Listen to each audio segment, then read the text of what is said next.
Word of മൗത്തിലൂടെ ഈ സമീപകാലത്ത് ഒരുപാട് ആളുകൾ തിയേറ്ററിലേക്ക് എത്തിയ സിനിമയാണ് പടക്കളം. പടക്കളത്തിന്റെ ഡയറക്ടർ ശ്രീ മനു സ്വരാജ്, സഹരചയിതാവ് നിതിൻ സി ബാബു. മൂവി ബഫിലേക്ക് സ്വാഗതം. ഈ സിനിമയുടെ തുടക്കത്തില് കഥാപാത്രങ്ങളിലൂടെ ഒരു പ്രൊലോഗ് പറഞ്ഞു പോകുന്നുണ്ടല്ലോ. കിങ് ആദിത്യ, അതുപോലെ ടിപ്പു സുൽത്താൻ, രാമവർമ്മ, ഇവരിലൂടെ ഒരുപാട് കാലങ്ങൾക്ക് മുമ്പ് നടന്ന ഒരു സംഭവം പറയുന്നുണ്ട്. അപ്പം ഇവർ ജസ്റ്റ് ഒരു ഹിസ്റ്റോറിക്കൽ ക്യാരക്ടേഴ്സ് മാത്രമാണോ, അതോ കഥയിൽ മറ്റെന്തെങ്കിലും റെപ്രസെന്റ് ചെയ്യുന്നുണ്ടോ? എന്നുവെച്ചാൽ നിങ്ങൾ ഈ റിസർച്ച് ചെയ്യുന്ന സമയത്ത് ഹിസ്റ്ററിയിൽ നിന്ന് എങ്ങനെയാണ് അത് ഫാന്റസിയിലേക്ക് എത്തുന്നത് എന്നൊന്ന് പറയാമോ? നമ്മുടെ ഒറിജിനൽ ഇന്റൻഷൻ എന്ന് പറയുന്നത് ആ ബോർഡിന് അങ്ങനെ ഒരു ചരിത്രം കൊടുക്കരുത് എന്നായിരുന്നു. അതായത് എവിടെന്നോ ഷറഫുദ്ദീന്റെ ക്യാരക്ടറിന് കിട്ടുന്ന ഒരു ബോർഡ്, അതിന്റെ ഒരു ബാക്ക് സ്റ്റോറി ഒന്നും പറയരുത്, അത് ഒറിജിനൽ സ്ക്രിപ്റ്റിലായിരുന്നു. അപ്പൊ ഇത് കണ്ടിട്ട് വിജയ് സാറ് പറഞ്ഞൊരു ഐഡിയ ആണ് ഈ പറയുന്ന പോലെ തുടക്കത്തിലൊരു പ്രൊല്യൂഡായിട്ട്. പക്ഷെ നമ്മളത് വേറൊരു ഡീറ്റെയിലിംഗ് അതിൽ കൊടുത്തിട്ടുള്ളത്. അത് നമ്മുടെ 3 ക്യാരക്ടേഴ്സിന്റെയും ഇനീഷ്യൽസ് നോക്കിയാൽ മനസ്സിലാവും. നമ്മുടെ ഫസ്റ്റ് കാണിക്കുന്ന പ്രൊലോഗിൽ പറയുന്നത് ടിപ്പു സുൽത്താൻ വരുന്നു, നമ്മുടെ കാർത്തികേയൻ രാജാവ് കരിങ്കുട്ടി മന്ത്രവാദിയുടെ സഹായത്തോടെ. അത് ഇവരുടെ ഇനിഷ്യൽ നോക്കിക്കഴിഞ്ഞാൽ ഷറഫിക്കടുത്ത് TS എന്നാണ്, representing Tipu Sultan. ജിതിന്റെ KT, Karthika Thirunal, and ഈ അങ്ങനെ ഡീറ്റെയിൽ ഇട്ടിട്ടുണ്ട്. പക്ഷെ മാറ്റർ വളരെ ചെറുതായിട്ട് അത്രേ ഉള്ളൂ. അത് പക്ഷെ ലേറ്റർ തോട്ടിൽ ആഡ് ചെയ്താണ്, ഫസ്റ്റ് ഡ്രാഫ്റ്റിലൊന്നും ഉണ്ടായിരുന്നില്ല. വിജയ് സാറ് പറഞ്ഞിട്ട് ചെയ്തൊരു സാധനമാണ്. പടക്കള ഒരു ക്യാമ്പസ് ചിത്രം ആണെങ്കിലും കുറെ കുടുംബ പ്രേക്ഷകർ തിയേറ്ററിലേക്ക് എത്തുന്നുണ്ട്. അപ്പൊ പ്രായഭേദമന്യേ ആളുകളെ തിയേറ്ററിലേക്ക് എത്തിക്കാനും അവർക്കും കൂടെ എൻജോയ് ചെയ്യാൻ പറ്റുന്ന രീതിയിൽ ഒരു ബ്രില്യൻ പാക്കേജിങ് ആണല്ലോ അത്. ആദ്യമേ അങ്ങനെ ഐഡിയ വന്നപ്പോ തന്നെ അങ്ങനെ ഒരു തോട്ട് ഉണ്ടായിരുന്നോ, എല്ലാവർക്കും കൂടെ പറ്റുന്ന രീതിയിൽ എടുക്കണമെന്നോ, അതോ പിന്നീടുള്ള ഒരു ലേറ്റർ എൻഹാൻസ്മെന്റിൽ വന്നതാണോ? അങ്ങനെ ക്ലീൻ എന്റർടൈനർ ആയിരിക്കണമെന്നുണ്ടായിരുന്നു. അതായത് ഇപ്പം ഇവനും ഞാനും വെരി ക്ലിയർലി എന്താ പറയുക, joke four the sake of joke, അല്ലെങ്കിൽ ഒരു കുടുംബ, ഇപ്പൊ ഞാനും ഇവനും നമ്മുടെ വീട്ടുകാരോടെ കണ്ടാൽ പോലും വീട്ടുകാരോടെ നമുക്ക് എപ്പോഴും ഇരുന്ന് കാണാൻ പറ്റുന്ന ഒരു പടമായിരിക്കണമെന്നുണ്ടായിരുന്നു. അപ്പൊ ആ ഇന്റൻഷനിലേ ചെയ്തോളൂ. പിന്നെ ഫാമിലി ഓഡിയൻസ് എന്ന് പറയുന്നത് നമുക്ക് ബോണസ് ആയിരുന്നു. അങ്ങനെ ഒരു ഇന്റൻഷൻ ഫെയർലി ഇല്ലായിരുന്നു. പക്ഷെ സുരാജ് ഏട്ടൻ, ഷറഫിക്ക പോലുള്ള ആൾക്കാർ വരുന്നു, അങ്ങനെ പ്ലേ ചെയ്യുന്നു. പിന്നെ വേറെ ഈ പറയുന്ന പോലെ ലഹരി അങ്ങനെയുള്ള സാധനങ്ങൾ ഇടുന്നില്ല. സ്ഥിരം കോളേജിലെ പരിപാടി, കോളേജിലാണ് പ്ലേസ് ചെയ്തെങ്കിൽ അങ്ങനെ ഇടുന്നില്ല. അതൊക്കെ കൊണ്ട് ഫാമിലി ഓഡിയൻസിനെ അങ്ങ് അക്സെപ്റ്റ് ചെയ്യുമായിരുന്നു. അതെ, ബോണസ് ആണ്, അത് ബോണസ് ആണ്. പക്ഷെ ആ ഒരു ഇന്റൻഷൻ ഉണ്ടായിരുന്നു എവിടെയോ ക്ലീൻ എന്റർടൈനർ ആയിരിക്കണമെന്നുണ്ടായിരുന്നു ഈ പടം. അങ്ങനെ പടക്കളം പക്ഷെ ഒരു ക്യാമ്പസ് ചിത്രം മാത്രമല്ല, ഒരു ഫാന്റസി എലമെന്റും കൂടെ അതിലുണ്ടല്ലോ. അപ്പൊ സാധാരണ ഒരു തുടക്കക്കാരങ്ങനെ പരീക്ഷിക്കാത്ത ഒരു ജോൺറ അല്ലേ ഫാന്റസി എന്ന് പറയുന്നത്. അപ്പൊ മനുഷ്യന് എങ്ങനെയാണ് ആ ഒരു ധൈര്യം വന്നത്? ഇപ്പൊ മിന്നൽ മുരളിയുടെ സെറ്റിലൊക്കെ അസിസ്റ്റ് ചെയ്തതിന്റെ ഒരു എക്സ്പീരിയൻസിന്റെ ഒരു കോൺഫിഡൻസ് ആണോ അങ്ങനെ ഒരു സിനിമ ആദ്യം തന്നെ? എനിക്ക് തോന്നി നേരെ തിരിച്ചാണ്. ഒരു തുടക്കക്കാരന് ചെയ്യാൻ ഏറ്റവും എളുപ്പം ജോണർ ആയിരിക്കും ഫാന്റസി. കാര്യം നമ്മളൊരു ഡ്രാമ, ഈ പറയുന്ന ഇമോഷൻ സാധനം, ആക്ഷൻ, അതൊക്കെ എന്ന് പറയുന്നത് കുത്തിക്കൂടെ കോംപ്ലിക്കേറ്റഡ് ആണെന്ന് തോന്നുന്നുണ്ട്. ഫാന്റസിയുടെ ഏറ്റവും വലിയ ഗുണം എന്ന് പറഞ്ഞാൽ നമ്മൾ ഏറ്റവും കുഞ്ഞിലെ കേട്ട് വളരുന്ന കഥകൾ ഫാന്റസിയാണ്. അപ്പൊ ഒരു 5 വയസ്സുകാരന് ഏറ്റവും പെട്ടെന്ന് പറഞ്ഞാൽ മനസ്സിലാവുന്ന കഥയും ഫാന്റസിയാണ്. അപ്പൊ എനിക്ക് ആ കഥ പറയാൻ എളുപ്പമാണ്. ആക്ച്വലി ആദ്യത്തെ പടം ഫാന്റസി ചെയ്യുക എന്ന് പറഞ്ഞാൽ എളുപ്പമാണ്. ഒരു ഡ്രാമയോ അല്ലെങ്കിൽ ഒരു ഫീൽ ഗുഡോ വേറെ കോമഡി ആക്കിയതായിരുന്നു. അതെ, ഫാന്റസി എളുപ്പമായിരുന്നു. അത് ഒത്തിരി വർക്കും ഹാർഡ് വർക്ക് അതിന്റെ പുറകിൽ വേണ്ടേന്ന് ഇല്ല. ഫാന്റസി ആദ്യത്തെ ഒരു പടം ഫാന്റസി ആക്കുക എന്ന് പറയുന്നത് ആക്ച്വലി എളുപ്പമുള്ള ഒരു പരിപാടിയാണ്. ഇവൻ പറഞ്ഞ പോലെ ഈ അത് കോമഡി ആക്കുക, ഫൺ പാക്കേജ് ചെയ്യുക എന്നുള്ളതായിരുന്നു പാട്. ഫാന്റസി ആക്ച്വലി എനിക്ക് തോന്നുന്നു നമ്മൾ ആദ്യത്തെ ഒരു 2-3 ഫോൺ കോളില് ഫാന്റസിയുടെ എല്ലാ ലോക്ക് ആയതാണ്. അതപ്പോ ഈസി ആയിരുന്നു. പിന്നെ ഈ പറയുന്ന പോലെ പടം ഫാന്റസി എന്ന് പറയുന്നുണ്ടെങ്കിൽ നമ്മുടെ ഇന്റൻഷൻ ഫാന്റസി ബേസിക്കലി ഒരു എന്താ പറയാ ടൂൾ അത്രേ ഉള്ളൂ. പിന്നെ കഥയിലേക്ക് വരുമ്പോ 2 പ്രധാന സ്ത്രീ കഥാപാത്രങ്ങളുണ്ട്. അവര് രണ്ടുപേരും പ്രണയത്തെ അപ്രോച്ച് ചെയ്യുന്ന ഒരു കോൺസെപ്റ്റ്. അതായത് ഇപ്പൊ ഷാജി സാറിന്റെ ഭാര്യയായിട്ട് ചെയ്ത് അവര് ചെയ്യുമ്പോഴേക്കും ഒരു 10 വർഷം എടുത്തിട്ട് പോലും അവർക്ക് ആ പ്രണയം അടുക്കുന്നില്ല. അവർ വീണ്ടും അതിൽ തുടരാൻ തയ്യാറാണ്. പക്ഷെ നമ്മൾ ജീവികയിലേക്ക് വരുമ്പോൾ, ജിതിന്റെ കാമുകിയായിട്ടുള്ള ജീവികയിലേക്ക് വരുമ്പോഴേക്കും 10 ദിവസം വിട്ട് നിൽക്കുമ്പോ തന്നെ അവരുടെ ഇടയിൽ എന്തോ മിസ്സിംഗ് ആണെന്ന് തോന്നി. പിന്നെ നമുക്കിടയിൽ ആ പ്രണയം നഷ്ടപ്പെട്ടു പോയെന്ന് തോന്നിയ ഒരു ബ്രേക്കപ്പിലേക്ക് പോവുകയും ചെയ്യുന്ന ഒരു സാഹചര്യം നമുക്ക് കാണാം. അപ്പൊ ഈ ഒരു കോൺട്രാസ്റ്റ്, ആ ഒരു ഡിഫറൻസസ് കൊണ്ടുവരികയും ചെയ്തു. അറ്റ് ദ സെയിം ടൈം അത് രണ്ടും ശരിയാണെന്ന് നമുക്ക് തോന്നുന്നുണ്ട്. അതെങ്ങനെയാണ് അതിലേക്ക് എത്തിയത്? അല്ല, ബേസിക്കലി അത് ഞാൻ ഈ പടം എഴുതുന്ന സമയത്ത് എനിക്ക് കൊമേഴ്ഷ്യൽ ആയതുകൊണ്ട് വേറൊരു തരത്തിൽ തന്നെയാണ് ഞാൻ ചിന്തിച്ചത്. ഈ ക്യാരക്ടറിന്റെ ഇമോഷൻ അത് കംപ്ലീറ്റ് വർക്ക് ചെയ്തെടുത്ത് ഇവനാണ്. ഇവൻ അത് വഴക്കുണ്ടാക്കി ഫസ്റ്റ് ഡ്രാഫ്റ്റിൽ ഇൻക്ലൂഡ് ചെയ്യിപ്പിച്ചാണ്. അപ്പൊ ഇവൻ പറയുന്നതായിരിക്കും ഏറ്റവും നല്ലത്. ബേസിക്കലി പൂജാ മോഹന്റെ ക്യാരക്ടർ എന്ന് പറഞ്ഞാൽ റൈറ്റ് റിലേഷൻഷിപ്പിലാണ്. ഇപ്പോ ഷാജിയുടെ ക്യാരക്ടർ നോൺ ഇൻട്രസ്റ്റിംഗ് ആയിരിക്കാം, പക്ഷെ അത് അവർക്ക് ഓക്കെയാണ്. എങ്ങനെയാണ് ഷാജി അത് കണ്ട് ഇഷ്ടപ്പെട്ടാണ്. അതെ, അതുകൊണ്ട് 10 വർഷം 15 വർഷമായാലും പ്രണയം അടുക്കുന്നില്ല. നിരഞ്ജനയുടെ ക്യാരക്ടർ റോങ് റിലേഷൻഷിപ്പിലാണ്. അത് പുള്ളിക്കാരിക്കും അറിയാം. ആ റിലേഷൻഷിപ്പിൽ ഏറ്റവും മെച്ചുവർ നിരഞ്ജനാണ്. അപ്പോൾ പുള്ളിക്കാരിക്ക് മനസ്സിലാവുന്നൊരു 10 എന്നുവെച്ചാൽ അവരൊരു സിറ്റുവേഷനിൽ വന്ന് പ്രണയത്തിലായതാണ്. ജിതിന്റെ ഡയറക്ടർ അതിൽ കംഫർട്ടബിൾ ആണ്. അതിൽ വേറെ എഫേർട്ട് നിരുന്നില്ല. പക്ഷെ ക്ലിയർലി ഓപ്പോസിറ്റ്സ്. അവർ ചേരില്ല എന്നുള്ളതാണ്. അപ്പോ ജിതിന്റെ ക്യാരക്ടർ പക്ഷെ അത് അക്സെപ്റ്റ് ചെയ്യാൻ മടിയാണ്. ഇത് പോയി കഴിഞ്ഞാൽ വേറെ കിട്ടുമെന്ന് അവനറിയില്ല. കംഫർട്ട് സ്പേസിന് പുറത്തു പോകാനും പറ്റുന്നില്ല. അപ്പോ ജീവിക പറയണം നമ്മള് വേറെ ആൾക്കാരാണ്, നമുക്കത് we are not meant for each എന്നുള്ള സാധനം. അപ്പോൾ ജിതിൻ അത് ലിറ്ററലി വേറെ ഉള്ള ഷൂസിൽ നിന്ന് എന്താണ് ഒരു മെച്യൂർ റിലേഷൻഷിപ്പ്, എനിക്കും ഇതുപോലെ ഉള്ള ഒരാളെ കിട്ടും.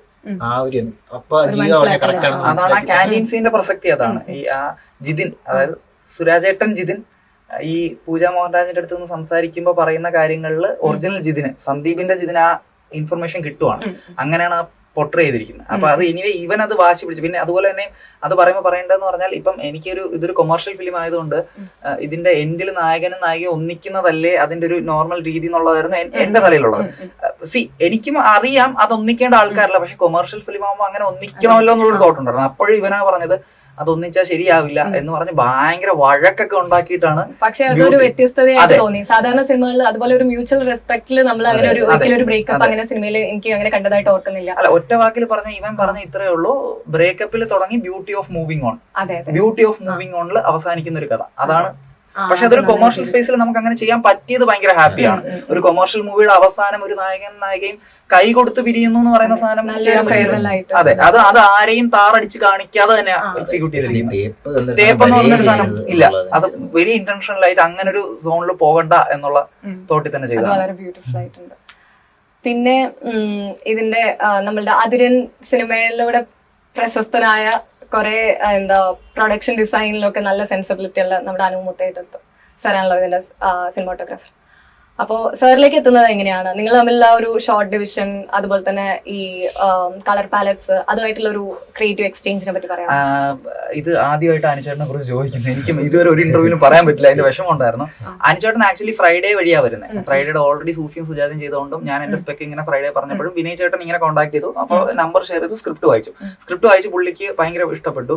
എന്നിട്ട് പുള്ളി നമ്മൾ ഫസ്റ്റ് മീറ്റിംഗിൽ തന്നെ ഞാൻ ഇപ്പം ഈ കഥയിൽ ഓവറോൾ ഒരു റെഡ് അല്ലെങ്കിൽ ഒരു കുറച്ച് ഡീറ്റെയിൽഡ് ആയിരിക്കും, കുറച്ച് ടെക്നിക്കൽ ആയിരിക്കും. പക്ഷെ ദിസ് ഈസ് ദ പ്രോസസ്. അതായത് എനിക്ക് വേണ്ടിയിരുന്നത് ഒരു വാം ഫീൽ ഉള്ള സാധനമാണ്. പക്ഷെ ആ വാം ഫീൽ എന്ന് പറയുന്നതിന് നമ്മളൊരു ഗ്രേഡിൽ വാം കൊടുക്കുന്നതല്ല ആ പ്രോസസ്സ്.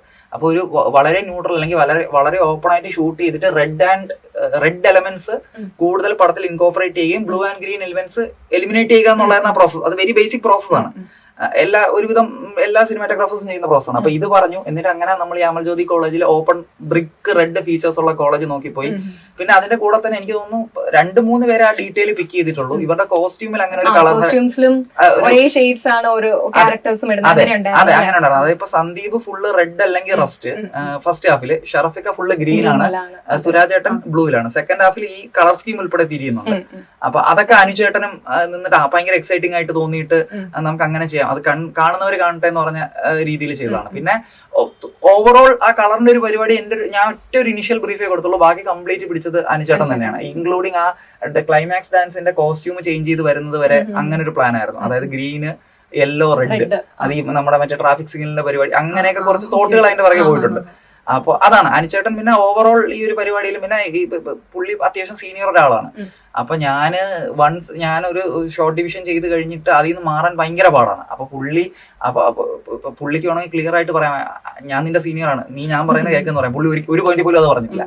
പുള്ളി ഈവൻ ചില സമയങ്ങളിൽ പുള്ളി 45 മിനിറ്റ്സ് 1 hour ഒക്കെ എടുത്ത് എന്നെ കൺവിൻസ് ചെയ്യാൻ നോക്കും. At the end of the day പുള്ളി പറയും നിന്റെയാണ് പടം, നീ പറയുന്ന പോലെ വെക്കാന്ന് പറയും. അപ്പൊ പുള്ളി അങ്ങനെ ഒരു പ്രഷറോ കാര്യങ്ങളോ ഒന്നും തന്നിട്ടില്ല. പിന്നെ പുള്ളിയുടെ ഒരു വർക്ക് ഫിലോസഫിയും എന്റെ വർക്ക് ഫിലോസഫി ഒക്കെ ഭയങ്കരമായിട്ട് അലൈൻ ചെയ്യുന്നുണ്ട്. അത് നമുക്ക് ഭയങ്കര ഗുണമായിട്ട് വന്നൊരു കാര്യം. എന്റെ എന്താ പറയാ, എന്റെ ഒരു കോൺഷ്യസ് ചോയ്സിൽ ഇല്ലാതിരുന്ന ഒരാളായിരുന്നു അനുചേട്ടൻ.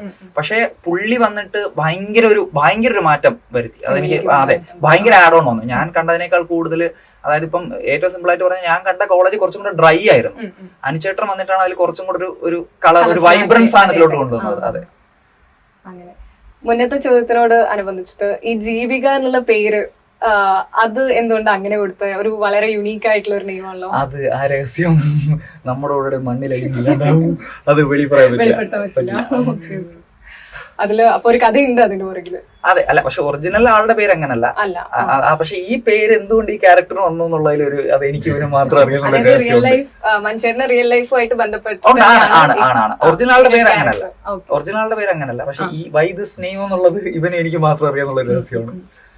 അതുപോലെ ഈ വൈബ്രന്റ് ആയിട്ടുള്ള 4 ചെറുപ്പക്കാര്, ജിതിൻ എന്ന ക്യാരക്ടർ, പിന്നെ കണ്ണൻ, റംസാദ്, നകുൽ.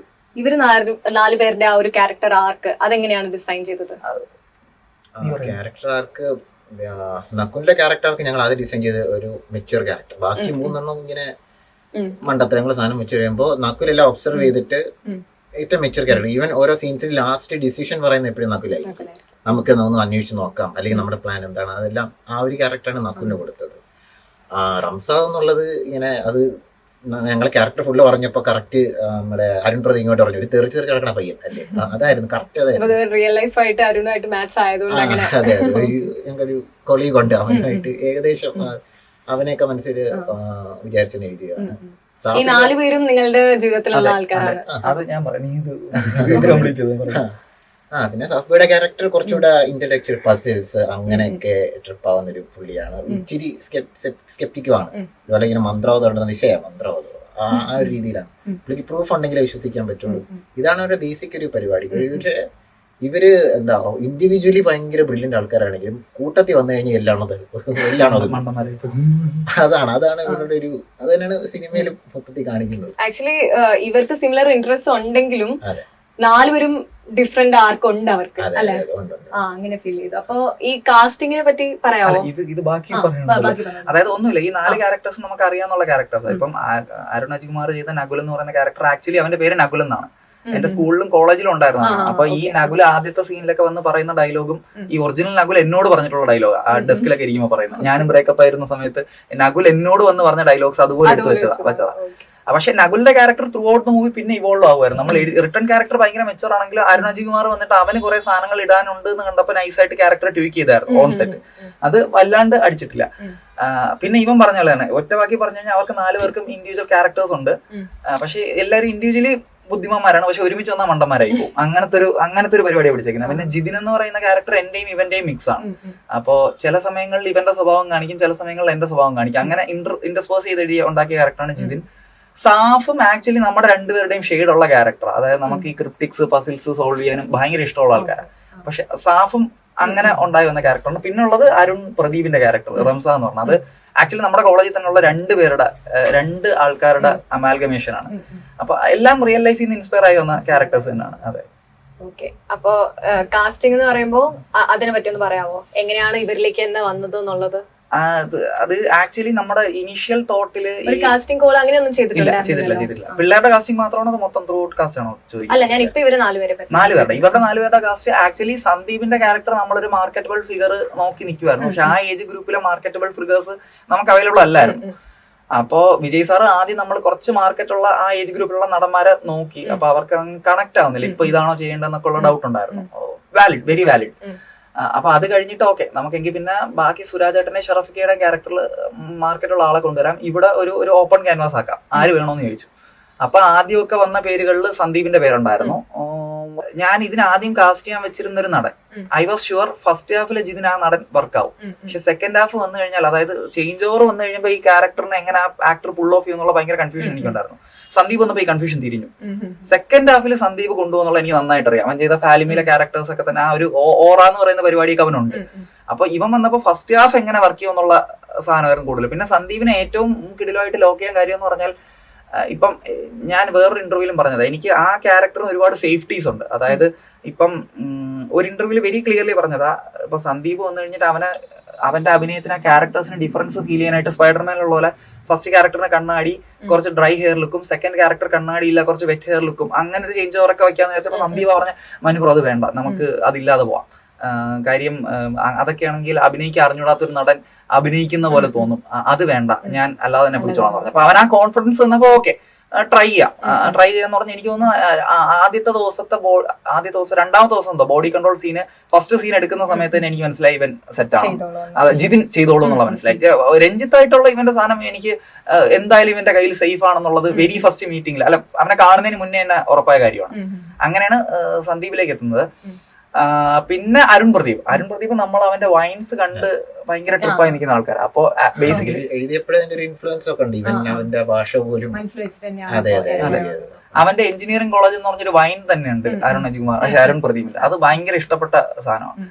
അപ്പോ അത് കണ്ടിട്ട് ഞാൻ അരുൺ പ്രദീപിനെ വിളിക്കുമ്പോൾ നമ്മൾ ആദ്യം പറയുന്ന പ്രോംപ്റ്റ് ഇതാണ്, എടാ നീ യൂട്യൂബിൽ കാണിക്കുന്ന അതേ സാധനം സിനിമയിലൊന്ന് കാണിച്ചാൽ മതി. അത് അങ്ങനെ വർക്കായി. പിന്നുള്ളത് സാഫും അജികുമാറുമാണ്. അത് നമുക്ക് ആക്ച്വലി ഒരുപാട് പേര് ഓഡിഷൻ ചെയ്തു നോക്കിയിട്ട് ഇവർ രണ്ടുപേരുമാണ് അത്യാവശ്യം നല്ല രീതിയിൽ സെറ്റായി വന്നത്. അപ്പൊ നകുൽ ആക്ച്വലി നമ്മൾ ഉൾട്ടയായിരുന്നു കാസ്റ്റ് ചെയ്തിരുന്നത്. അതായത് സാഫ് നകുലിന്റെ ക്യാരക്ടറും ഇവൻ അരുൺ അജികുമാർ കണ്ണനായിട്ട്. പക്ഷെ ഓഡിഷൻ ചെയ്തു വന്നപ്പോ കണ്ണന്റെ സാധനം ഇച്ചിരി ടഫാണ്. അത് എനിക്ക് തോന്നുന്നു ഫുൾ ഓഡിഷൻ ടൈപ്പില് സാഫ് മാത്രമാണ് അത് കറക്റ്റ് പിടിച്ചത്. അപ്പൊ അതുകൊണ്ട് അത് സാഫിന് കൊടുക്കുകയാണ് ചെയ്തത്. അങ്ങനെ 4 പേരെയും കാസ്റ്റ് ചെയ്തിരിക്കുന്നു. അപ്പൊ ഇത് എഴുതുന്ന സമയത്തെ നമ്മളുടെ മനസ്സിലൊരു മാനറിസംസ് ഒക്കെ നമ്മൾ കാണുമല്ലോ, ഇങ്ങനെ ആയിരിക്കും ചെയ്യേണ്ടതെന്ന്. അതിൽ നിന്ന് വളരെ വ്യത്യസ്തമായിട്ട് ആരെങ്കിലും ചെയ്തിട്ടുണ്ടോ? അത് എന്നിട്ട് ഇപ്പൊ മനുഷ്യരെ വിചാരിച്ചതിനേക്കാളും അടിപൊളിയായി വരിക, അങ്ങനെ ഏതെങ്കിലും ഒരു ക്യാരക്ടർ അങ്ങനെ സംഭവിച്ചു? എല്ലാവരിലും അത് സംഭവിച്ചിട്ടുണ്ട്. ഒന്ന് ഏറ്റവും കൂടുതൽ അരുൺ അജികുമാർ ആയിരിക്കും. അരുൺ അജികുമാറിന്റെ റിട്ടേൺ ക്യാരക്ടറിൽ നിന്ന് ഒരുപാട് മാറി എന്ന് പറഞ്ഞാൽ അത് ഒരു പോയിന്റ് കഴിഞ്ഞപ്പോ അവൻ ഇംപ്രവൈസ് ചെയ്യാനുണ്ടെന്ന് തോന്നിയപ്പോ പിന്നെ ഓക്കെ എങ്കിൽ അത്രയും മെച്ചുവർ ആയിട്ട് പിടിക്കണ്ട, നീയും ആ ലെവലിൽ. അതിന്റെ ഒരു വ്യത്യാസം ഫ്ലക്ച്വേഷൻ കഥയിൽ കാണാൻ പറ്റും. കാര്യം ആദ്യത്തെ സീനിൽ സംസാരിച്ചവനല്ല പിന്നെ അങ്ങോട്ട്. പക്ഷെ അത് ഞാൻ ലിബർട്ടി എടുക്കുമായിരുന്നു, അവൻ അത്രയും പെർഫോം ചെയ്യാൻ പറ്റുവാണെങ്കിൽ അത് ആ വഴിക്ക് വിടാം എന്നുള്ളത്. സാഫ് ബോയ് വന്നിട്ട് ആക്ച്വലി നമ്മൾ റിട്ടേൺ കണ്ണന് മേലെ അവന്റേതായൊരു എന്താ പറയുക, അവന്റെ ന്യൂആൻസൻസ് കൊണ്ടുവന്നു. അത് ഭയങ്കര രസമായിരുന്നു. എവിടേക്ക് നമ്മൾ അതിൽ സാഫിനെയും കാണുന്നുണ്ട്. അത് ആക്ച്വലി ക്യാരക്ടറിന് ഗുണം ചെയ്യും.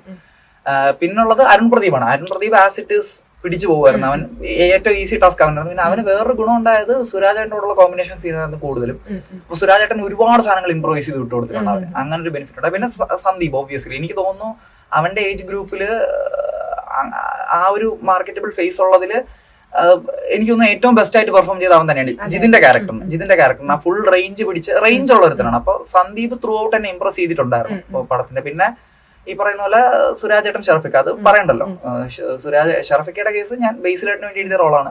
അപ്പൊ അതുകൊണ്ട് എനിക്ക് ബേസിലേട്ടിനെ എനിക്ക് അറിയാവുന്നതുകൊണ്ട് ആ ക്യാരക്ടർ എങ്ങനെ ട്രാവൽ ചെയ്യേണ്ടതെന്ന് ഭയങ്കര വ്യക്തതയുണ്ട്. ഏത് സീനിൽ എന്ത് എക്സ്പ്രഷൻ ഉണ്ടോന്നുള്ളവരെ എനിക്ക് തലയിലുണ്ടായിരുന്നു. പക്ഷെ അപ്പൊ പെട്ടെന്ന് ഷറഫിക്ക വന്നിട്ട് പുള്ളിയുടെ രീതി മാറ്റിയപ്പോ എനിക്കും അതൊരു ക്യൂരിയോസിറ്റി ഉണ്ടായിരുന്നു. അപ്പൊ അത് ഇൻട്രസ്റ്റിംഗ് ആയിരുന്നു. പിന്നെ ഒബ്വിയസ്ലി സുരാജേട്ടൻ എവിടെ ഇംപ്രൂവൈസ് ചെയ്യാൻ പറ്റിയാലും പുള്ളി പിടിക്കും. അപ്പൊ അവിടെ എനിക്ക് പിന്നെ വേറെ ഒന്നും ചിന്തിക്കേണ്ടി വന്നില്ല. അതിൽ വെരി ഹാപ്പി. ഇപ്പൊ ബേസിലേറ്റിന്റെ കാര്യം പറഞ്ഞപ്പോ നർമ്മമാണല്ലോ സിനിമയുടെ നട്ടല് എന്ന് പറയുന്നത്. അപ്പം ഒന്ന് അങ്ങോട്ടും ഇങ്ങോട്ടും ഒക്കെ മാറിയാല് പാളിപ്പോകാവുന്ന കുറേ കോമഡി സീൻസും ഉണ്ട്, സീക്വൻസസും ഉണ്ട്. നിറഞ്ഞു നിൽക്കാണ് പടക്കളം എന്നുള്ള സിനിമ. അപ്പൊ ഇതൊരു ബേസിൽ ജോസഫ് സ്കൂളിൽ നിന്ന് വന്നതിന്റെ ഒരു ഇൻഫ്ലുവൻസ് ആണോ, അത് സബ് കോൺഷ്യസ്ലി അങ്ങനെ ഒരു കോമഡി സിനിമയിലേക്ക്? അല്ല, അത് ഒന്ന് നമ്മളിത് കോമഡി സിനിമയാക്കാൻ നോക്കിയിട്ടില്ല. അത് നീ എന്നെ പറഞ്ഞാൽ അത് കഴിഞ്ഞിട്ട് ഞാൻ നമ്മളൊരു ഫൺ മൂവി അതായിരുന്നു. അതായത് ബേസിക്കലി വൺ ലൈനർ കോമഡിക്ക് പകരം സിറ്റുവേഷൻസ് ഉണ്ടാക്കുക എന്നുള്ളതായിരുന്നു നമ്മുടെ ഇത്. അപ്പോ ഈ സിറ്റുവേഷൻസ് വരുമ്പം ഒന്ന് സെറ്റിൽ വെച്ച് തന്നെ ആക്ടേഴ്സിന്റെ കുറച്ച് ഇൻപുട്സ് കിട്ടുമെന്നറിയാം. അപ്പൊ ഒരു ഫൺ എന്താ പറയാ, ഇപ്പോ ഈ പഴയ ചില മൂവീസ് ഒക്കെ അല്ലേ കണ്ടുകൊണ്ടിരിക്കുക, ഇങ്ങനെ ചിരിച്ചിങ്ങനെ ഫുൾ ചിരിയുടെ കണ്ടുകൊണ്ടിരിക്കുക. നമ്മള് ഏറ്റവും വലിയ ഇൻഫ്ലുവൻസ് മാനാടും മാർക്ക് ആന്റണി ഒക്കെയാണ്. അപ്പൊ ലോജിക് ഓഫ് ഇത് കണ്ടുകൊണ്ടിരുന്ന ചിരിച്ചോണ്ടിരിക്കാൻ പറ്റും. അപ്പൊ അത് റെപ്ലിക്കേറ്റ് ചെയ്യാനായിരുന്നു നമ്മുടെ ഉദ്ദേശം. പിന്നെ അവിടെ ആക്ടേഴ്സിന്റെ അവിടെ വന്ന് വൺ ലൈനേഴ്സ് വന്നു. അത് കഴിഞ്ഞ് പിന്നെ ഞങ്ങൾ വൺ ലൈനേഴ്സ് എഴുതിയിട്ടുണ്ടായിരുന്നു. പിന്നെ അതുപോലെ ഷെർഫിക്കിനൊക്കെ കണ്ടപ്പോഴും പുള്ളി സ്ക്രിപ്റ്റിൽ ഇന്നാന് ശേഷം ഒരു കാര്യം പറഞ്ഞു വിടുകയാണെങ്കിൽ സെക്കൻഡ് ഹാഫ് അഴിഞ്ഞാടുള്ള സീൻസ് എനിക്ക് നിങ്ങൾ എഴുതി തരണം എന്നുള്ളത്.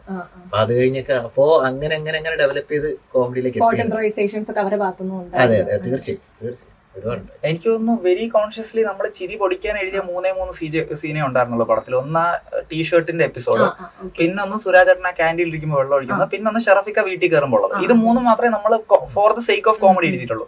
ബാക്കി എല്ലാത്തിലും ഒരു സിറ്റുവേഷൻ പ്രസന്റ് ചെയ്യുന്നുണ്ടായിരുന്നു. അപ്പൊ ആ സിറ്റുവേഷൻ ബാക്ക് ചെയ്യുന്ന ഒരു ഫണ്ണും ഐറണി അവിടെ നിൽക്കുന്നതുകൊണ്ട് തന്നെ അവിടെ എന്ത് പറഞ്ഞാലും ചിരിക്കും.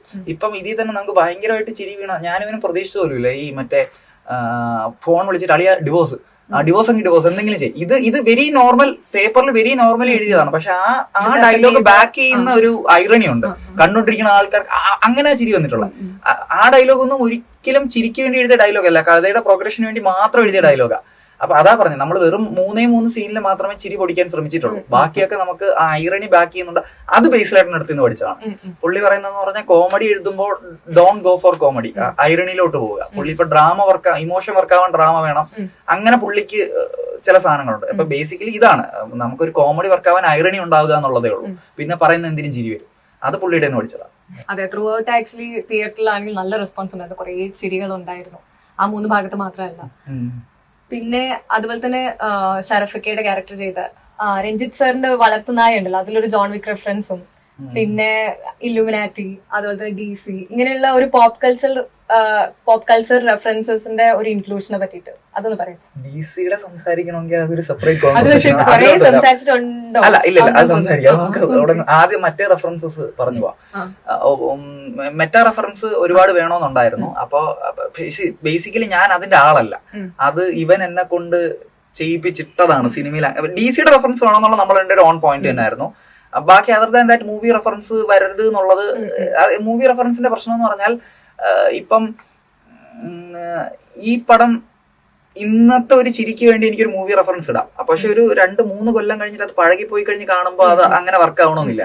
ഹോപ്പ്ഫുള്ളി നമ്മൾ ഇട്ട റെഫറൻസ് ഒന്നും അങ്ങനെ കാലഹരണപ്പെട്ടു പോകുന്നല്ല. ജോൺ വിക്ക് എന്ന് പറഞ്ഞാൽ അത്ര ഐക്കോണിക്, എപ്പോഴും ഇറങ്ങിയ പടമാണ്.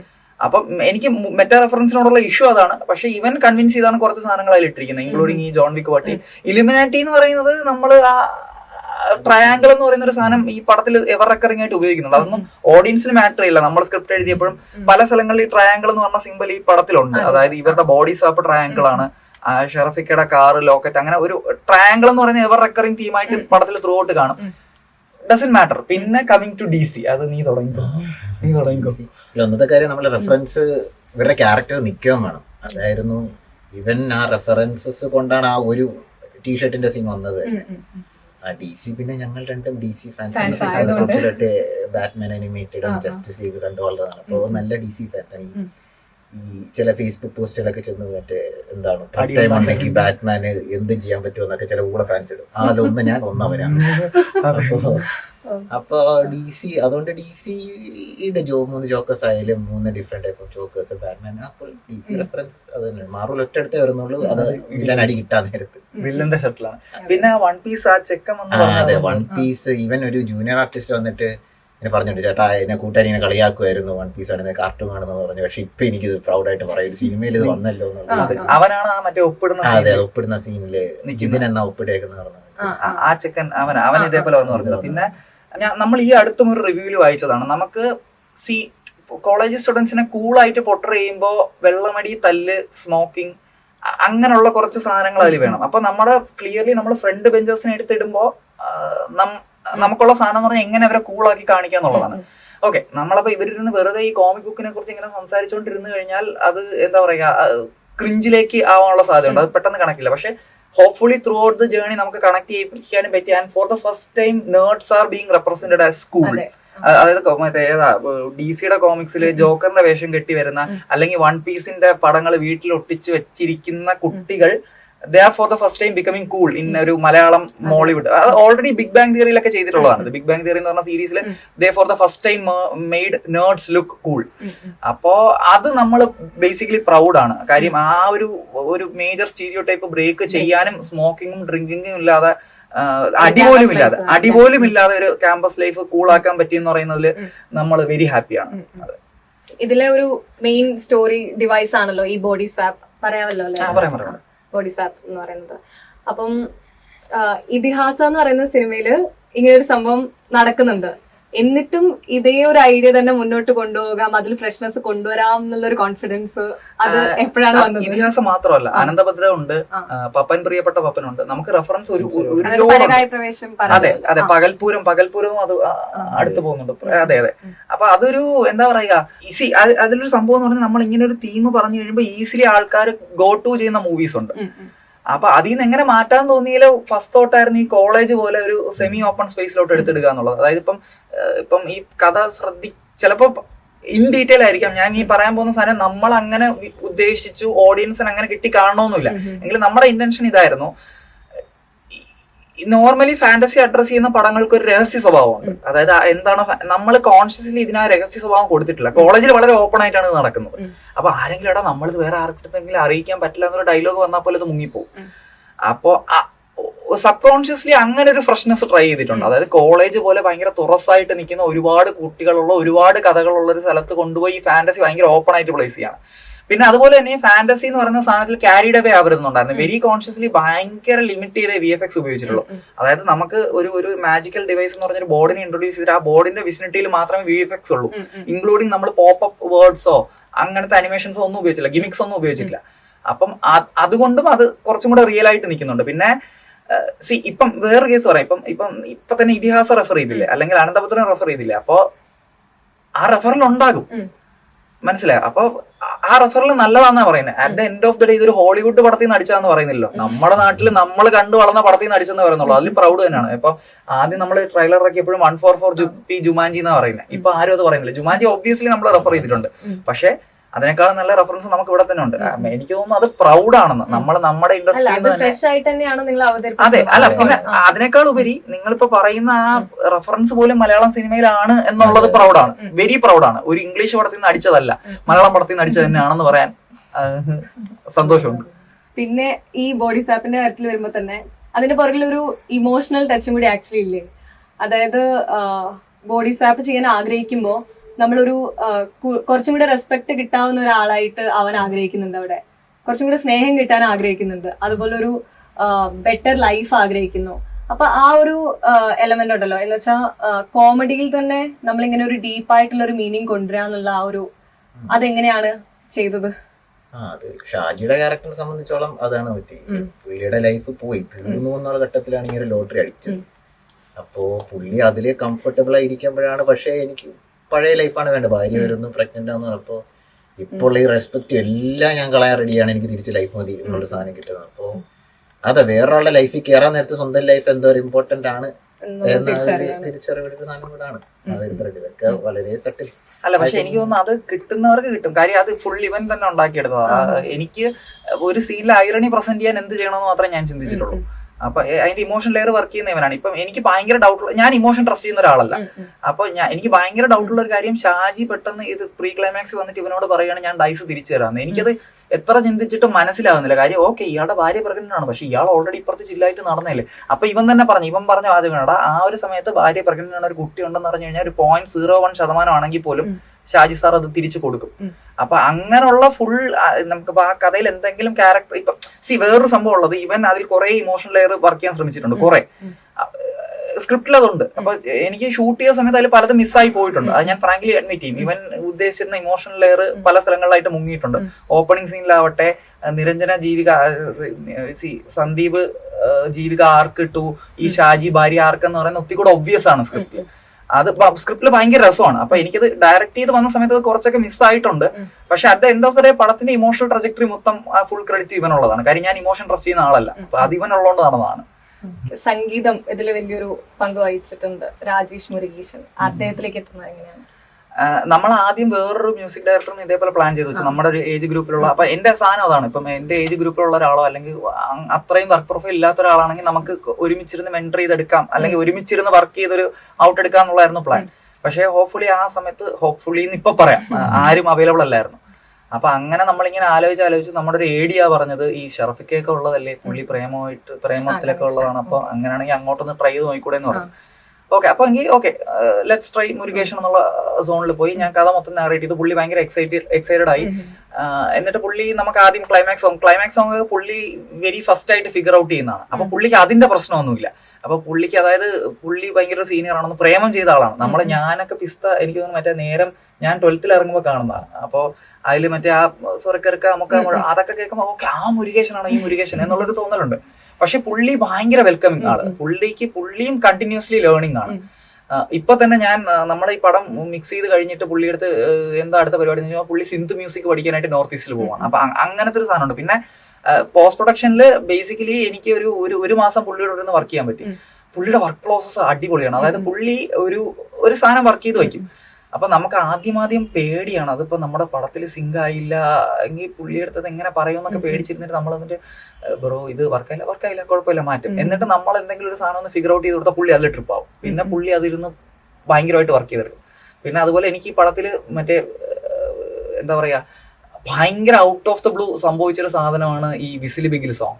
അതായത് നമ്മൾ ഷൂട്ട് ചെയ്യുന്ന സമയത്ത് അതിന്റെ റെഫറൻസ് മറ്റേ ഇതായിരുന്നു, ഞാനും റൗഡി നല്ല വരവാ വരവാ ആ സോങ്ങും പിന്നെ അടി കപ്പിയാരെ കൂട്ടമണിയിലെ അടിമുടി മറുതയുടെ അടവാ ഈ 2 സാധനം വെച്ചാ ചെയ്തത്. അപ്പോ എന്നിട്ട് അത് ഫുള്ള് ഷൂട്ട് ചെയ്ത് ആ ഒരു മൂഡിൽ ഷൂട്ട് ചെയ്തിട്ട് മുരുകേഷൻ ഇതയക്കുന്നു. പുള്ളി വിസിൽ ബിഗിലിന്റെ ഒരു ബേസിക് ബീറ്റും സാധനമൊക്കെ സെറ്റ് ചെയ്തപ്പോൾ അടിപൊളി സാധനം. ഓക്കെ, പിന്നെ അവിടെ നിന്ന് ഒരു പോയിന്റിൽ ഞാൻ അങ്ങോട്ട് ബാക്കി എല്ലാത്തിലും ഞാൻ ലിറിക്സിലും കാര്യങ്ങളിലും ഒക്കെ ഇടപെടുമായിരുന്നു, അത്ര അല്ലെങ്കിൽ ഇത് എനിക്ക് കേട്ട് കഴിഞ്ഞപ്പോൾ എനിക്ക് പിസ്ത ഓർമ്മ വന്നു. എന്നിട്ട് ഞാൻ പറഞ്ഞു ശബരീഷ് വർമ്മയെ കൊണ്ടുവരണം, നിങ്ങൾ ചെയ്യുക, ഇതിന്റെ ഏറ്റവും അവസാനത്തെ പ്രോഡക്റ്റ് മാത്രം എനിക്ക് കാണിച്ചു തന്നായിരുന്നു. അങ്ങനെ വിസിൽ ബിഗിലാണ് എന്റെ ഏറ്റവും ഫേവറേറ്റ് ട്രാക്ക്. പിന്നെ നോക്കിക്കഴിഞ്ഞാൽ ഇതിൽ 5 ട്രാക്കുകളും 5 ഡിഫറെന്റ് രീതിയിൽ തന്നെ ചെയ്തേക്കുന്നത്. വിസിൽ ബിഗിൽ ഒരു രീതിയിൽ, ക്ലൈമാക്സിലെ പടക്കാലം ക്ലാസിക്കല്, തുടക്കത്തിലെ രഞ്ജിത്ത് സാറിന്റെ സോങ് റാപ്പ്, പിന്നെ ഈ വന്നേ വന്നേ എന്ന് പറയുന്ന വേറൊരു സോങ്, രാഹുകാലം എന്ന് പറഞ്ഞ വേറൊരു സോങ്. അങ്ങനെ 5 സോങ്ങിലും ചെയ്തു. പുള്ളി ഭയങ്കര രസമായിട്ട് ചെയ്തു. നമ്മളൊരു വിഷ്വൽ ലാംഗ്വേജ് ഒക്കെ ഫിഗർ ചെയ്യുന്നതൊക്കെ ഭയങ്കര രസമുള്ള പരിപാടിയായിരുന്നു. ഇത് പിന്നെയും പറയണം, അതായത് ഈ പ്രേമം നേരമൊക്കെ നമ്മൾ കണ്ട് വാവിളിച്ചിരുന്ന പടമാണ്. അപ്പൊ അതിന്റെ അതെ, എന്നിട്ട് പുള്ളി അതിന്റെ ഒരു എന്താ പറയാ ഹംബിൾനെസ് എന്നല്ല പറയണ്ട, പുള്ളി നമ്മുടെ കൂടെ നിന്ന ഒരാളെ പോലെ തോന്നിച്ചു. അത് ഭയങ്കര ഗുണമുണ്ടായിരുന്നു. അതെ, ഈ വന്നേ വന്നേന്ന് പറഞ്ഞ പാട്ട് എഴുതിയ ആ കഥ പറയുന്നതിൽ ഈ വരികൾക്ക് ഒരുപാട് പ്രാധാന്യം ഉണ്ടല്ലോ. അപ്പൊ ഈ ശബരീഷ് വർമ്മ, അതുപോലെ തന്നെ വിനായക് ശശികുമാർ, പിന്നെ നവാഗതനായ അനൂപ് കൃഷ്ണൻ ഇവരിലേക്ക് വന്നത്, അവരോട് എങ്ങനെയാണ് ഇത് കമ്മ്യൂണിക്കേറ്റ് ചെയ്യുക, എങ്ങനെയാണ് ആ ഒരു പ്രോസസ് ഒന്ന് പറയോ, എങ്ങനെ പറഞ്ഞു കൊടുക്കും? സിറ്റുവേഷൻ പറഞ്ഞു, ഇപ്പം വിനായക് ബ്രോ എടുത്ത് സിറ്റുവേഷൻ പറഞ്ഞു കൊടുക്കുക എന്നുള്ള പ്രോസസ്സിലോട്ട് മാത്രമേ പോയിട്ടുള്ളൂ. ഇതാണ് സിറ്റുവേഷൻ, ഇങ്ങനെ കുറച്ച് ലിറിക്സ് ആണ്, ചിലപ്പോൾ ചില കീവേഡ്സ് പറഞ്ഞു കൊടുക്കും. അപ്പൊ വിനായക് ചെയ്ത 3 പാട്ടിലും അത് ഭയങ്കരമായിട്ട് വർക്ക് ആയിട്ടുണ്ട്. മിനിമൽ പ്രോംപ്റ്റിലാണ് വർക്ക് ചെയ്തത്. ശബരീഷിന്റെ കേസ് അത് ജിബ്രിഷ് ആണ്. അപ്പൊ ഞാൻ കൊടുത്ത പ്രോംപ്റ്റ് ഇതേ ഉള്ളൂ, നിങ്ങളുടെ പിസ്ത ചെയ്ത പോലെ വായി തോന്നുന്ന വാക്കുകൾ വെച്ചൊരു പടം ചെയ്യുക, ഒരു പാട്ട് ചെയ്യുക, അത്രേ ഉള്ളൂ. അത് അതുപോലെ ചെയ്തു തന്നു. ആൻഡ് അനൂപേട്ടൻ എനിക്ക് ഭയങ്കര വർക്കായി. കാര്യം പുള്ളി അതിന്റെ വരികൾ ഭയങ്കര സിമ്പിളാ. ആ വന്നേ വന്നേ എന്ന് പറയുന്ന സോങ്ങിന്റെ വരികൾ ഭയങ്കര സിമ്പിളാ. ഇനി നിന്റെ മുന്നിൽ ഞാൻ വിലസും ഞാൻ, അത് ഭയങ്കര എന്താ പറയാ, എനിക്ക് തോന്നുന്നു പടത്തിന്റെ തീമായിട്ട് ഏറ്റവും ആ സമയത്തെ തീമായിട്ട് ഏറ്റവും ജെല്ലായി നിൽക്കുന്ന, എന്നാ ഭയങ്കര ഒരുപാട് മാച്ച് ഉണ്ട്. അതെ, സിമ്പിൾ ലിറിക്സ്, അത് ഭയങ്കര ലൈറ്റ് ലിറിക്സാ, ഭയങ്കര ഒരുപാട് ചിന്തിക്കാനൊന്നും ഇല്ലാത്തൊരു ലിറിക്സ് ആയിരുന്നു. അത് അങ്ങനെയാ സംഭവിച്ചത് അനുപേട്ടന്. ഈ ഹാരി പോട്ടറിലൊക്കെ ഒരു ഗെയിം ഉണ്ടല്ലോ, ക്വിഡിച്ച് എന്ന് പറഞ്ഞിട്ട്, അപ്പൊ അതൊരു ഡീറ്റെയിൽ ആയിട്ട് അതിനകത്ത് ഇങ്ങനെ എക്സ്പ്ലെയിൻ ചെയ്തു പോകുന്നുണ്ട്. പക്ഷെ പടക്കളത്തിലേക്ക് വരുമ്പോഴേക്കും ആ ഗെയിം പ്ലാന്, ആ ഒരു പ്രോസസ്സ് കറക്റ്റ് ആയിട്ട് എക്സ്പ്ലെയിൻ ചെയ്തിട്ടില്ല എന്ന് തോന്നുന്നുണ്ടോ? അതിന് പിന്നിലൊരു ചോയ്സ് ഉണ്ട്. എന്നുവെച്ചാൽ നമുക്ക് ആ ഒരു ബോർഡിനെ പറ്റിയുള്ള ഒരു എക്സ്പ്ലനേഷനോ, എങ്ങനെയാണ് ഈ ഗെയിം കളിക്കുന്നത്, അതിനെ പറ്റിയുള്ള ഒരു വ്യക്തത കിട്ടാത്ത പോലെ ഫീൽ ചെയ്യുന്നുണ്ട്. അത് വ്യക്തത, അത് നമ്മൾ എക്സ്പ്ലെയിൻ ചെയ്യുന്ന പാഠം മൊത്തം അവിടെ ബ്രേക്ക് ചെയ്ത് നിന്നിട്ട് എക്സ്പ്ലെയിൻ ചെയ്യും. അതിൽ ഹുക്കാവര് എന്ന് തന്നെയായിരുന്നു ഞങ്ങളുടെ ഏറ്റവും പെർഫെക്റ്റ് സിനാരിയോ എന്ന് പറഞ്ഞ ബോർഡിന്റെ ഗെയിംസിൽ ആൾക്കാർ ചിന്തിക്കുക ചെയ്യരുത് എന്നുള്ളതാണ്. പകിട സാധാ ഗെയിം ഉണ്ട്, ഇതുപോലെ കരുവറിയും വെട്ടും, ആ ഒരു ബേസിക് സാധനം അറിഞ്ഞിരുന്ന കിട്ടണം എന്നുള്ളതാണ്. പിന്നെ വളരെ മിനിമലായിട്ട് ആ റൂൾസ് പറഞ്ഞിട്ടുള്ള സാഫ് പറയുന്നത് അതേ ഉള്ളൂ. ഇതില് ഹുക്കാവാതെ നിന്ന് കാണണം എന്നുള്ളത് തന്നെയായിരുന്നു നമ്മുടെ ഒരു ഇത്. ഒരുപാട് എക്സ്പ്ലെയിൻ ചെയ്താൽ അതെ, അത് ഇപ്പൊ ഈ ഗെയിമിന് ഒരു 11 റൂൾസ് ഉള്ള നിയമാവലി നമ്മൾ ഉണ്ടാക്കിയിട്ടുണ്ട്. അതപ്പോ വിജയ് സാർ നമ്മുടെ എല്ലാവരുടെയും ആ ഡോക്യുമെന്റ്, എനിക്കൊന്നും അത് ഇപ്പൊ ഉടനെ തന്നെ പോസ്റ്റർ എന്തെങ്കിലും ആയിട്ട് റിലീസ് ചെയ്യും. 11 നിയമങ്ങൾ, വളരെ വ്യക്തമായ നിയമങ്ങളിൽ നിന്ന് തന്നെയാണ് ഈ കഥ തുടങ്ങുന്നത്. പക്ഷെ അതിൽ പ്രശ്നം എന്തെന്ന് പറഞ്ഞാല്, നമ്മൾ ഈ കഥയിലെ നിയമങ്ങള് പഴുതടച്ച നിയമങ്ങളാണ്. പഴുതടച്ച നിയമങ്ങൾ തന്നെയാണ് ഈ കഥയിലുള്ളത്. ഈ പഴുതടച്ച നിയമങ്ങൾ ഈ കഥ പറയാൻ പോയി കഴിഞ്ഞാൽ കഥയ്ക്ക് മൊത്തത്തിൽ പഴുതടച്ച സ്വഭാവം കൊണ്ടുവരേണ്ടി വരും. ഒരിടത്ത് മാത്രം ഒരു കഥ സോൾഡ് ആയിട്ട് നിൽക്കുക. അപ്പൊ അത്രയും ക്ലിയർ ആയിട്ടുള്ള റൂൾസ് സെറ്റ് ചെയ്ത് കഴിഞ്ഞാൽ പിന്നെയുള്ള ലോജിക് എല്ലാം പാടും. ഇപ്പം ഞാൻ ഇനി പറയാൻ പോകുന്ന കാര്യങ്ങൾ വെച്ചാൽ എനിക്ക് എന്റെ പടത്തിനെ താഴോട്ട് ഇറക്കാൻ പറ്റും. അതായത് ഞാനൊരു 20 ലോജിക് അങ്ങ് ഇട്ട് തരാം, കംപ്ലീറ്റ് പോകും.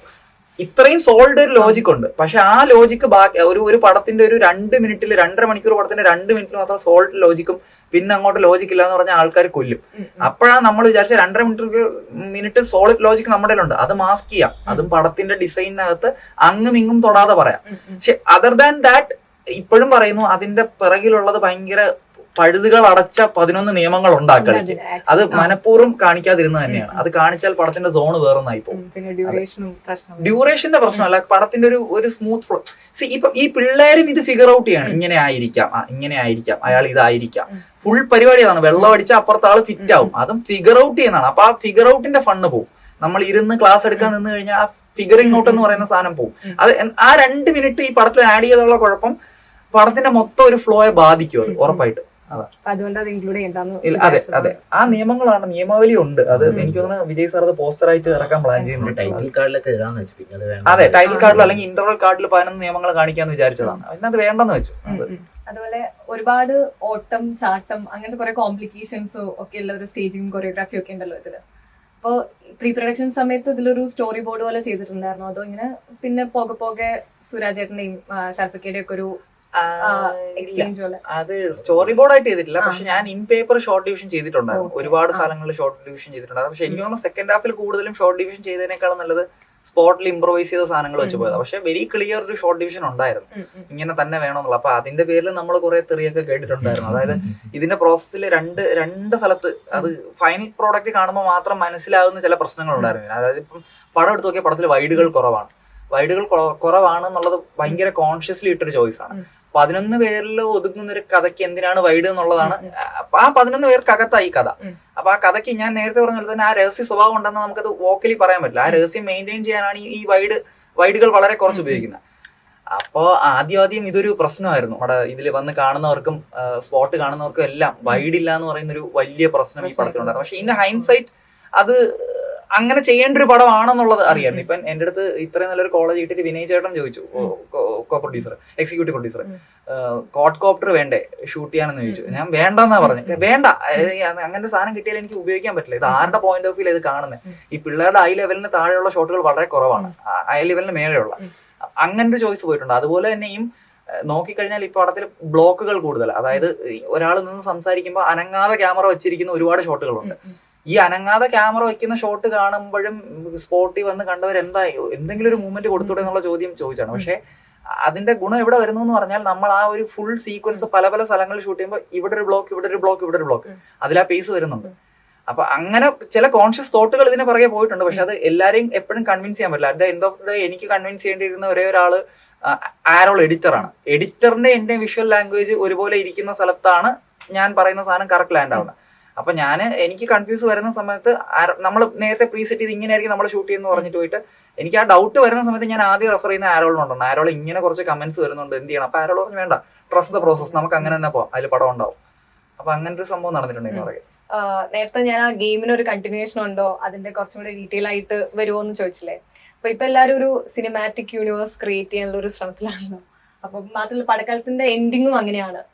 അപ്പോ നമുക്കൊരു എന്താ പറയാ, പ്രീക്വലോ സീക്വലോ അല്ലെങ്കിൽ സ്പിൻ ഓഫ് എന്തെങ്കിലും പടക്കാലത്തിന്റെ മൊത്തം എൻഡിങ് കണ്ടിട്ടില്ല എന്നുള്ളതാണ് സത്യം. കാര്യം നിങ്ങൾ പടത്തിന്റെ ക്രെഡിറ്റ്സ് റോൾ ചെയ്ത് കഴിഞ്ഞിട്ട് ഏറ്റവും അവസാനം വരെ ഇരുന്ന് കഴിഞ്ഞാൽ സാഫ് ബോയുടെ വോയിസ് ഓവർ ഉണ്ട്.